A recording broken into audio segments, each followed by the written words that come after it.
اعوذ باللہ من الشیطان الرجیم بسم اللہ الرحمن الرحیم السلام علیکم ورحمۃ اللہ وبرکاتہ اللہم صلی علی محمد و آل محمد۔ سب دوستوں کو السلام علیکم ورحمۃ اللہ وبرکاتہ۔ امید ہے کہ آپ لوگ خوش ہوں گے، اور آج آپ کے سامنے جو ویڈیو پیش کر رہے ہیں وہ ڈاکٹر ذاکر نائک کی ہے۔ جب پہلا جو ہے اسپیچ ونر ہاؤس کراچی میں پاکستان میں آئے تھے، ونر ہاؤس کراچی میں کیا تھا، تو اس کے لیے جو میسج دیا ہے، جتنے بھی مسلمان ہیں، پوری دنیا کے جو مسلمان ہیں، جتنے بھی مسلمان مطلب بانٹے ہوئے ایک فرقوں میں تقسیم ہو چکے ہیں، یا مطلب ان کے اندر قوم پرستیاں، کچھ مطلب ایسی باتیں جو مسلمانوں کے اندر فرق آ چکا ہے کہ یہ وہ ہے، ان کے بارے میں جو سب سے پہلی اسپیچ ڈاکٹر صاحب نے دی تھی، تو ماشاءاللہ بہت ہی اچھا مطلب اس نے میسج دیا ہے ہم سب کے لیے۔ ہم سب جتنے بھی ہیں وہ مسلمان، ہم سب آپس میں بھائی ہیں، اور ہمارے جو سونے محمد مصطفیٰ صلی اللہ علیہ وآلہ وسلم ہے، ان کے امتی ہیں، اور ایک اللہ کی عبادت کرنے والے، اور ایک ہی کتاب ہے قرآن، اس کو پڑھنے والے، اس کو سمجھنے والے، اور سیدھے راستے پہ چلنے والے انشاءاللہ، اور اللہ تعالی ہمیں ہدایت دے تو سیدھے راستے پہ چلیں گے تو انشاءاللہ آمین۔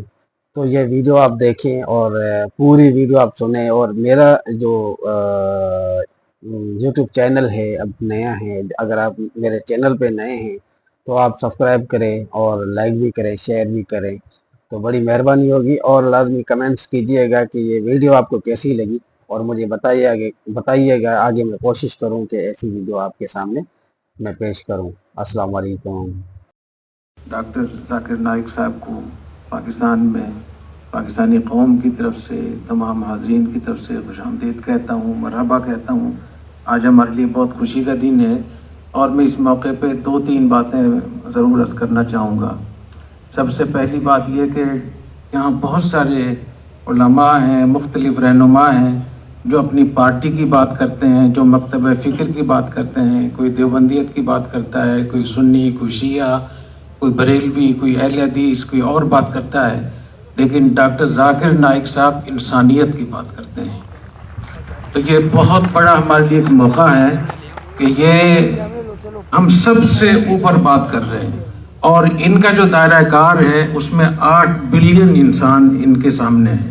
یہ بہت بڑی بات ہے، اور میں سمجھتا ہوں کہ ڈاکٹر ذاکر نائک صاحب کا ہم شکریہ بھی ادا کریں، ہم ان کو بہت دھیان سے بھی سنیں، اور خاص طور پہ حضور اکرم صلی اللہ علیہ وسلم کی زبان مبارک سے جو اعلان کرایا اللہ تعالیٰ نے، قُلْ يَا أَيُّهَا النَّاسِ إِنِّي رَسُولُ اللَّهِ إِلَيْكُمْ جَمِيعًا، تمام انسانوں کو کہا گیا ہے کہ میں تم سب کا رسول ہوں۔ تو ڈاکٹر ذاکر نائک صاحب حضور اکرم صلی اللہ علیہ وسلم کی اسی بات کے داعی ہیں۔ یہ کتنی بڑی فضیلت کی بات ہے۔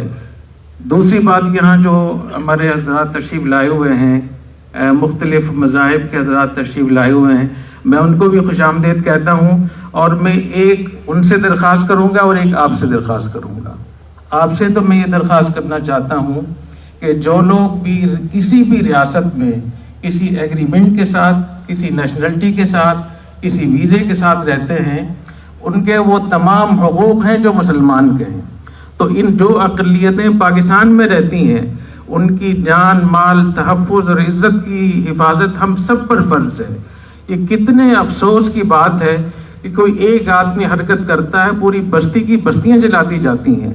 نبی کریم صلی اللہ علیہ وسلم نے ارشاد فرمایا، جو اقلیتوں کو نقصان پہنچائے گا تو قیامت کے دن میں خود اس کا دعوے دار ہوں گا۔ تو آپ یاد رکھیے کہ اگر اقلیتوں پہ یہاں کوئی ظلم ہوتا ہے، کوئی زیادتی ہوتی ہے، کوئی نقصان ہوتا ہے، تو نبی کریم صلی اللہ علیہ وسلم آپ کا گریبان پکڑیں گے قیامت کے دن۔ تو یہ بہت بری بات ہے، ہمیں اس سے توبہ کرنی چاہیے، اور ان جتنی بھی لوگ یہاں رہتے ہیں ان کا ہمیں خیال رکھنا چاہیے، چاہے وہ سفارتکار ہوں، چاہے وہ مختلف اقلیتوں کے لوگ ہوں۔ اسی طریقے سے میں یہ بھی عرض کرنا چاہتا ہوں آپ سے کہ ہمیں اس کا پتہ ہونا چاہیے کہ نبی کریم صلی اللہ علیہ وسلم نے وہ تمام حقوق جو مسلمانوں کو دیے ہیں، وہ ان اقلیتوں کو بھی دیے ہیں جو کسی معاہدے کے ساتھ رہتے ہیں۔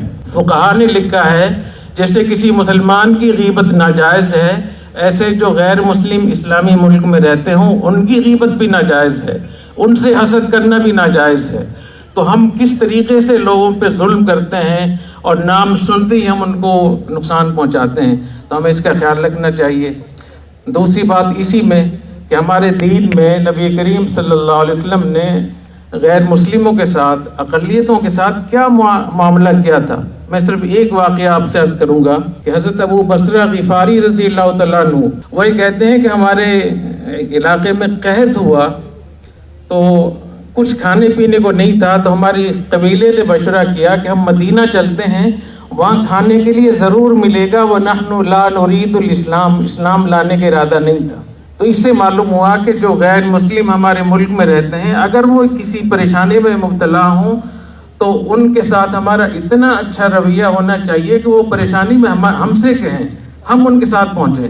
تو وہ کہتے ہیں کہ مدینہ میں جب آئے تو نبی کریم صلی اللہ علیہ وسلم نے تمام جو وفد کے لوگ تھے ان کو تقسیم کر دیا اور صحابہ کرام سے کہا کہ آپ اپنے گھروں میں لے جائیں، ان کو رہائش بھی دیں، کھانا بھی کھلائیں. تو ابو بصرہ غفاری کہتے ہیں کہ مجھے کوئی نہیں لے کر گیا، مسجد میں اکیلا رہ گیا اور نبی کریم صلی اللہ علیہ وسلم، اور مجھے اس لیے نہیں لے کر گیا کہ میرا قد 6 گز تھا، یعنی 9 فٹ قد تھا ابو بصرہ غفاری کا.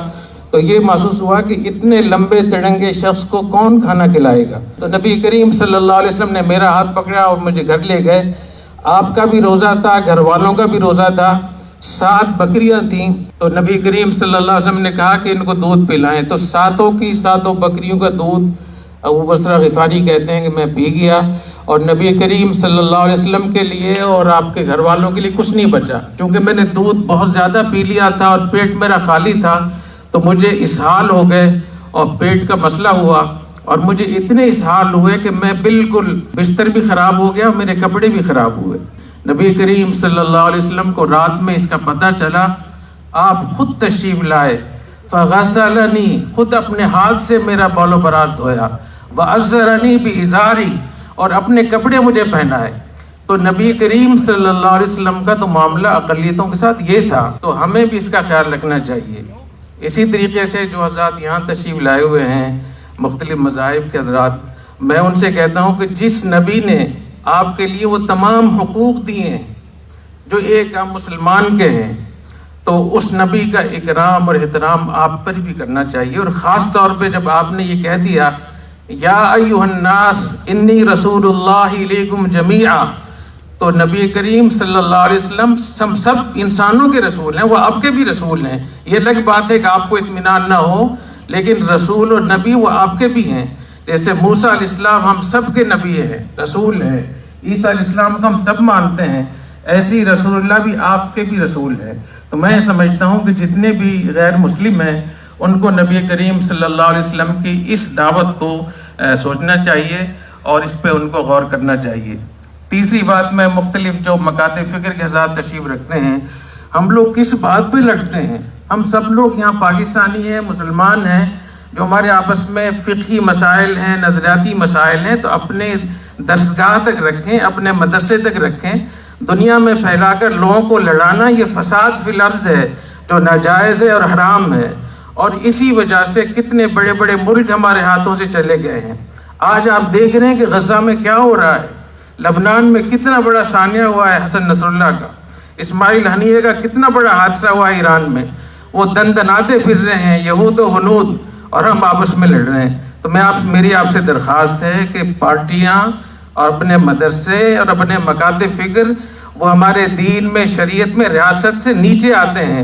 تو ریاست کے لیے، ریاست کے چیلنجز کے لیے ہم سب کو اکٹھے ہونا چاہیے، ہمیں ایک دوسرے کا خیال رکھنا چاہیے.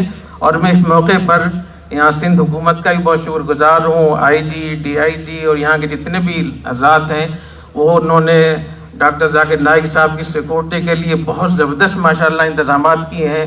اور میں مرکزی حکومت کا بھی شکر گزار ہوں، خراج تحسین پیش کرتا ہوں کہ انہوں نے ایک ایسے شخص کو جو اللہ کے نام کی وجہ سے، رب اللہ کہنے کی وجہ سے ہندوؤں نے اور کافروں نے ان کا بائیکاٹ کیا یا ان پہ پابندی لگائی، ہماری حکومت نے، ہماری ریاست نے ان کو شاہی مہمان کا درجہ دیا. میں سمجھتا ہوں کہ یہ قیامت کے لیے، ہمارے مرکزی حکومت کے لیے بہت بڑی بات ہوگی، اور اللہ تعالیٰ ہماری حکومت کو بھی بہت جزائے خیر عطا فرمائے. اور آخر میں گورنر صاحب کا میں بہت شکریہ ادا کرتا ہوں. گورنر صاحب جب سے تشریف لائے یہاں گورنر ہاؤس میں، آپ دیکھیں کہ علماء کو، مکاتب فکر کو، مختلف مذاہب کے لوگوں کو، کاروباری لوگوں کو، سفارتکاروں کو، ہر سطح پہ لوگوں کو بلا رہے ہیں. تو ہمیں اس وقت ایسے لیڈروں کی ضرورت ہے، اور ایسی لیڈرشپ ہمیں مرکز میں بھی چاہیے، صوبائی اس میں بھی چاہیے، گورنر ہاؤس میں بھی چاہیے، صدارتی ہاؤس میں بھی چاہیے. تو گورنر صاحب میں آپ کا بہت شکریہ ادا کرتا ہوں. آپ جس طریقے سے پوری عوام کو لے کر ساتھ چل رہے ہیں، غریبوں کی مدد کر رہے ہیں، تو ہم آپ کو سلام پیش کرتے ہیں، خراج تحسین پیش کرتے ہیں. ہم آپ کی زندگی کے لیے، آپ کے بچوں کے لیے، آپ کے والدین کے لیے، آپ کی فیملی کے لیے دل سے دعا گو ہیں. بہت شکریہ. جزاکم اللہ. والسلام علیکم ورحمۃ اللہ وبرکاتہ.